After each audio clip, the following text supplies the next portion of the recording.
घर नहीं बैठेगा, मैं आपको विश्वास दिलाता हूं। देखिए वो वहाँ पे पहुंचेगी, आपकी जो उनके साथ सॉलिडेरिटी है वो तो सीधे भी दिखाई पड़ेगी। हम चलते हैं आपके साथ।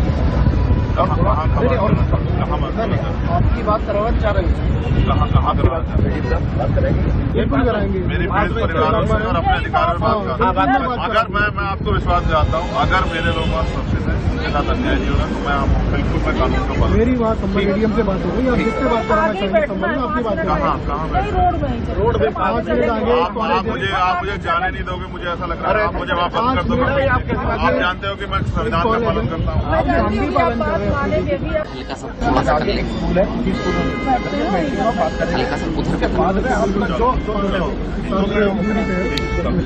शेखर जी आपको रोक लिया गया है छिजारसी टोल पे, क्या कुछ कहेंगे आप? हिंसा के खिलाफ और हिंसा का सांसद जी सुनने में आया कि हिंसा के आधार पर अगर हमारे लोग हत्या की जाएगी तो ये स्वीकार नहीं। सांसद जी सुनने में आया कि 5 लोगों की हत्या हुई है अभी तक। आप जानते हैं सीए का आंदोलन हो, किसानों का आंदोलन, SC/ST के बच्चों का आंदोलन हो, या ये आंदोलन लगातार गोलियां चल रही है। उत्तर प्रदेश में गोलियों के द्वारा न्याय किया जा रहा है। ये गुंडागर्दी नहीं बर्दाश्त की जा सकती। हम अपने लोगों के ऊपर सुनेंगे। मुझे पुलिस के साथ चोट का भी दुख है, लेकिन मैं मानता हूं कि कोई साजिश है जिसका शिकार जो है हमारे गरीब लोग। आज उनकी आवाज उठाने वाला कोई नहीं, लेकिन चर्चा घर नहीं बैठेगा, मैं आपको विश्वास दिलाता हूं। परिवार वाले अपने बच्चे को एक कांटा लगता है, तकलीफ होती है, 4 लोगों की जान चली गई। आपका समर्थन है उनके साथ में, इसका उनको भी जानकारी है। और लेकिन देखिए अब आप न तो आपको अब आप मान नहीं सकते। नहीं, मैं कानून का पालन कर रहा हूँ, मैं कानून को नहीं तोड़ना चाहता। मगर मुझे आप ये बताओ कि जब पुलिस जो जिनके ऊपर रक्षा की जिम्मेदारी, अगर पुलिस गोली चलाएगी तो इसका जवाब कौन देगा? आप नहीं देख रहे क्या? और सर्वे कमिश्नर जा रहे हैं, उनके साथ साथ नारेबाजी निश्चित आगे संभल में यहाँ भी है, यहाँ भी कहाँ दिखाओ मुझे, इसके आधार में को ऑर्डर होगा। ऑर्डर होगा, आपसे गलत नहीं बोलेंगे। मैं जहाँ तक विनीत भटनागर जी तो मेरे यहाँ रहे हैं, मैं लाई दिखाई। नहीं अरे सर हम दिखा देंगे आपको, लेकिन सर ये स्थान नहीं है। 2 मिनट पहले बैठ के कहीं बात करके।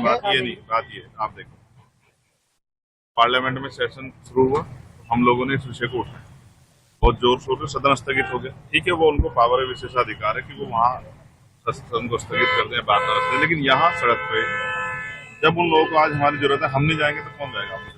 आपका उनके साथ में ये वो भी जानते हैं इस बात। आप नहीं जानते? उत्तर प्रदेश में गोली चल रही है, 4 लोगों की जान। आप छोटी बात समझते हैं?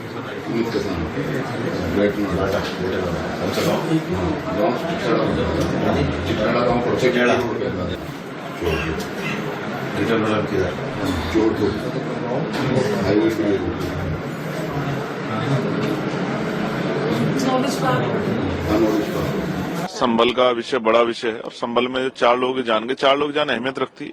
कोई सब धन्ना सेठ के बेटे नहीं है, सब गरीब लोग हैं, और जिनकी जान गई। मैं फिर कहूंगा कि हिंसा किसी चीज का हल नहीं है। मैं हिंसा का समर्थन नहीं करता, लेकिन हर हिंसा के पीछे कोई ना कोई रीजन रहता है, कोई कारण रहता है। उस कारण को जानना भी बहुत जरूरी है।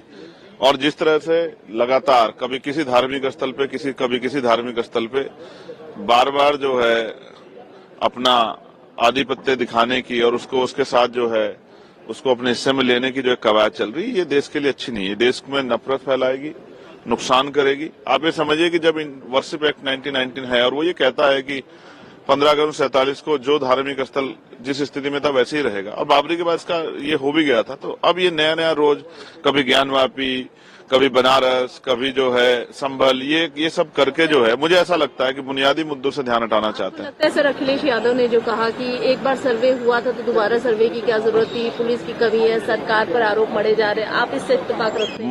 मैं इस बात से इत्तेफाक रखता हूं कि हिंसा किसी चीज का हल नहीं है। जिन बच्चों की जान गई है, जांच होनी चाहिए, और मुझे उम्मीद है कि जो मेडिकल हुआ होगा वो वीडियो रिकॉर्डिंग के अंतर्गत हुआ होगा, जिससे पुलिस की कार्यशैली पे कोई सवाल ना खड़ा हो, और पता लग जाए किसकी गोली से जो है 4 लोगों की जान गई। 4 लोगों की जान अहमियत रखती है। आप ये समझिए ना, लगातार जिस तरह का जो है नारे लगे, धार्मिक नारे लगा के, अब ये बताइए अगर सर्वे के लिए जा रहे हैं सर्वे कमिश्नर, तो धार्मिक नारों का क्या मतलब है? ये उकसाना नहीं होगा? इस उकसाने में जो घटना हुई है और जिस तरह की हमारे देश की छवि खराब हो रही है, इसकी कौन जिम्मेदारी लेगा? तो पुलिस प्रशासन, एडमिनिस्ट्रेशन और सरकार तीनों का फेलियर है। और मैं फिर ये कहूंगा कि कोर्ट जाना चाहिए।